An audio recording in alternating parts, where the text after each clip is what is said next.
গোপন সংবাদের ভিত্তিতে ব্রাউন সুগার সহ এক নেশা কারবারিকে আটক করল চুরাইবাড়ি থানার পুলিশ। বদরুল নামের এই নেশা কারবারি বহুদিন ধরে পুলিশকে আড়াল করে আসাম ত্রিপুরা সীমান্তে এই নেশা ব্যবসা চালিয়ে যাচ্ছে বলে জানা যায়। গভীর রাতে অভিযান চালিয়ে ব্রাউন সুগার সহ এক নেশা কারবারিকে আটক করল চুরাইবাড়ি থানার পুলিশ। এদিকে চুরাইবাড়ি থানার ওসি খোকন সাহা জানান, গতকাল অর্থাৎ বুধবার গভীর রাতে গোপন সংবাদের উপর ভিত্তি করে চুরাইবাড়ি নন্দীপাড়া এলাকার বাসিন্দা বদরুল হকের বাড়িতে তল্লাশি চালানো হয়। পরে তার ঘরের গোপন স্থান থেকে এই হিরোইনের প্যাকেটগুলো উদ্ধার করা হয়। মোট 60টি সাবানের বাক্সে 78 গ্রাম হিরোইন রয়েছে, যার কালোবাজারি মূল্য প্রায় 7 লক্ষ টাকা বলে জানান ওসি। সঙ্গে বাড়ির মালিক তথা নেশা কারবারি বদরুল হককেও পাকড়াও করা হয়। পুলিশের প্রাথমিক জিজ্ঞাসাবাদে সে জানায়, এই হিরোইনগুলো সে আসাম থেকে গভীর জঙ্গল হয়ে পায়ে হেঁটে নিয়ে এসেছিল তার বাড়িতে এবং পরবর্তী সময় সেটা অন্যত্র বিক্রি করবে বলেও জানায়।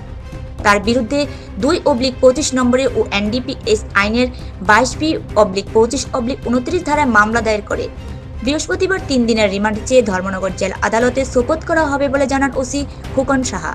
তিনি আরও জানান, পুলিশের নেশা বিরোধী অভিযান অব্যাহত থাকায় এখন নতুন নতুন পন্থা অবলম্বন করছে নেশা ব্যাপারীরা।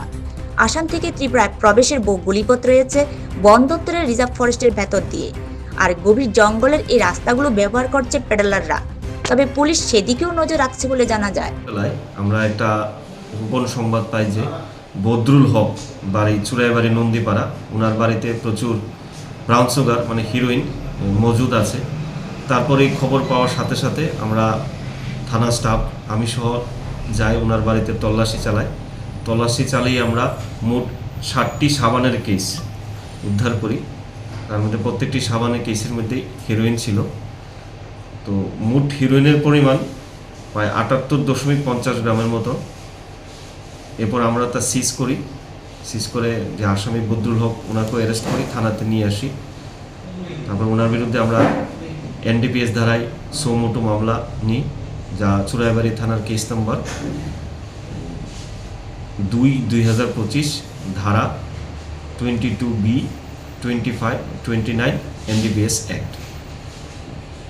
যেগুলো উদ্ধার হয়েছে কালোবাজারের মূল্য প্রায় 6-7 লাখ টাকা।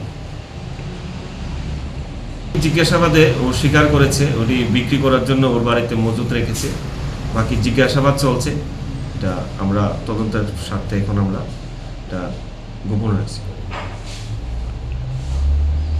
আমরা ওকে 3 দিনের পুলিশ রিমান্ড চেয়ে আদালতে চালান করব।